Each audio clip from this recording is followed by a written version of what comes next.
Так, Павел, давайте вкратце расскажем. Ваш магазин в данное время подлежит сносу, как законное строение, да? Не то, что сносу, просто я коротко сейчас опишу предысторию.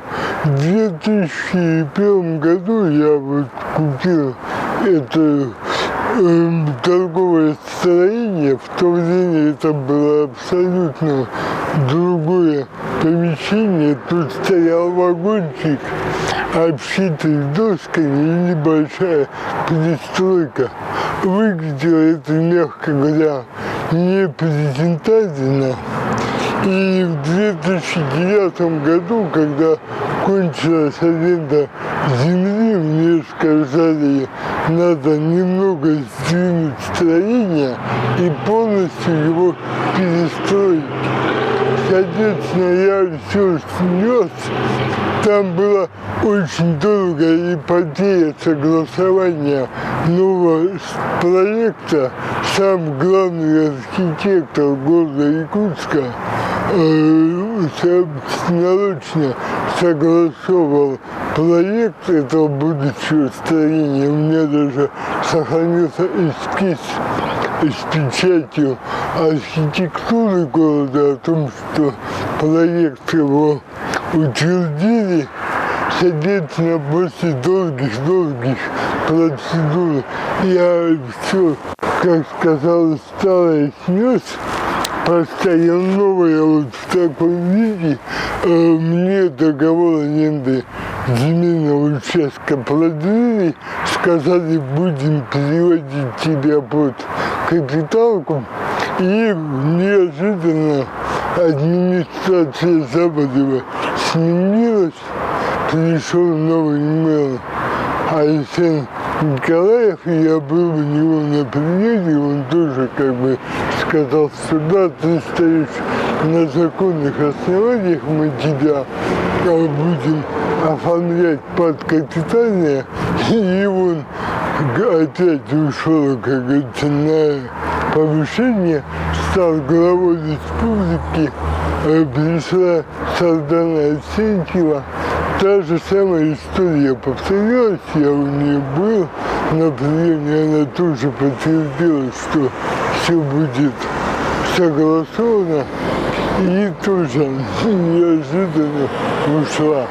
Недавно, ну как, месяца два назад, бизнес-сообщество города Якутска, да, якутское отделение Аполлы проводило онлайн-конференцию с участием нового мэра Григорьева. На ней как бы мой вопрос озвучили, то, что магазин стоит уже больше 10 лет, но его пока никак не можем перевести из некапитальное в капитальное строение. И там появилась идея все это оформить как бы через земельный участок, через торги. Для этого была дана соответствующая команда подразделением мэрии, и у меня провели экспертизу участка, и вдруг неожиданно по их заключению оказалось, что у меня это самовольный захват земли, и муниципальный земельный контроль будет передавать материалы, а в моем магазине правовой отдел мэрии, и для того, чтобы в судебном порядке был освобожден земельный участок. То есть, получается, я все сделал, как мэрия требовала, как законопослушный гражданин вышел сам со своей инициативой о том, чтобы привести в порядок документы, и меня же будут сносить, как они говорят, в судебном порядке, то есть полная поддержка малого бизнеса со всех сторон. На сегодня у меня есть договор размещения торгового объекта. Он действует до 2025, по-моему, года. Аренда земли проплачена на год вперед. И, соответственно, я не понимаю, в чем моя вина, так сказать. И тут еще один момент. Да, у меня торговый объект небольшой, порядка 60 квадратов.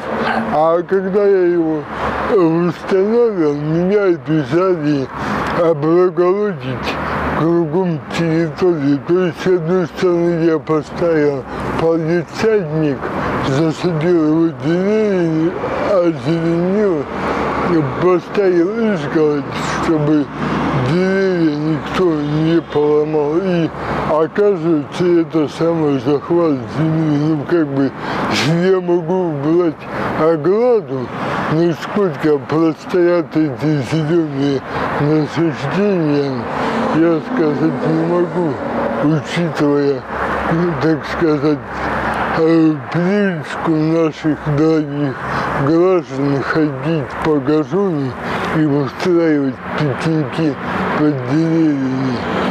Поэтому на сегодня вот такая ситуация получилась, что мэр дал задание своим подразделениям помочь решить вопрос, а в итоге получается, что пришли к тому, что участок захвачен самовольно и надо его освобождать.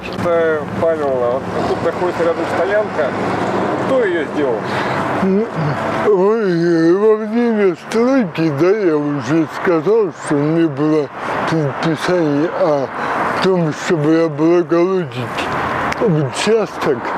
Соответственно, за свои деньги мне нужно было закатать в асфальт эту стоянку. Она бесплатная, она общественная, и пользуется любой желающий абсолютно свободно.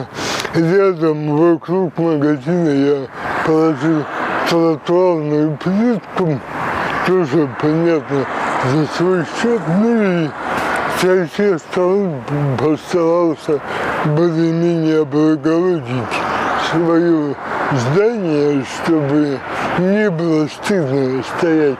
В 2010 году, могу добавить, вот такое здание в формате торгового павильона нам было первое в Якутске. До этого никто так не делал, и ко мне даже несколько раз обращались другие предприниматели посоветовать, как вот это все я сделал, как поделиться опытом. И даже сейчас оно выглядит неплохо, по моему мнению. Ну, тогда это было как бы шаг вперед. Вы являетесь инвалидом, да? Да, у меня вот эти вот все патологии, это следствие родовой травмы, при родах 51 год назад была применена неверная тактика принятия родов, соответственно, это вот вылилось в детские церебральные паралич. Ну, как бы на сегодня стараюсь, так сказать, быть общественно полезным. Самое-то интересное в данной ситуации, да, я не прошу у города ни денег, ни каких-то там материальных благ. Я прошу просто одного: дорогой город, где я родился, где я вырос, где выросли мои родители, то есть я коренной якутянин. Дай мне, пожалуйста, возможность быть тебе полезным. Да, я же не стою на паперти, не поднимаюсь. Я благодаря бизнесу содержу свою семью. У меня 4 детей, несовершеннолетних. Я создал 4 рабочих места. Соответственно, я плачу налоги очень даже не маленькие. За этот участок небольшой, 60 небольшим квадратов, я в год оплачиваю почти 200 тысяч рублей. То есть это все идет в казну. И получается, что я же и виноват. Как-то, мягко говоря, удивительный подход. Когда общались с мэром, он прямо сказал, что человек стоит на законных основаниях, что это не самозахват земли, соответственно, предпринимателю надо помочь. И вот интересно, на какой инстанции вот эта инициатива была выдвинута просто в противоположную сторону, да, и вместо помощи появился вопрос о сносе строения. Ну хорошо, даже если, допустим, снесут, да, хотя вот так, если взять история вопроса, это здание принадлежит больше 20 лет. И на его месте что поставят торговый павильон киргизов или таджиков, или кого, вот мне интересна сама логика представителей мэрии. Они для кого-то освобождают место или как? Или у кого-то племянник, или там двоюродный брат остался не удел, что ли, ему надо помочь. Вот для чего это все делается?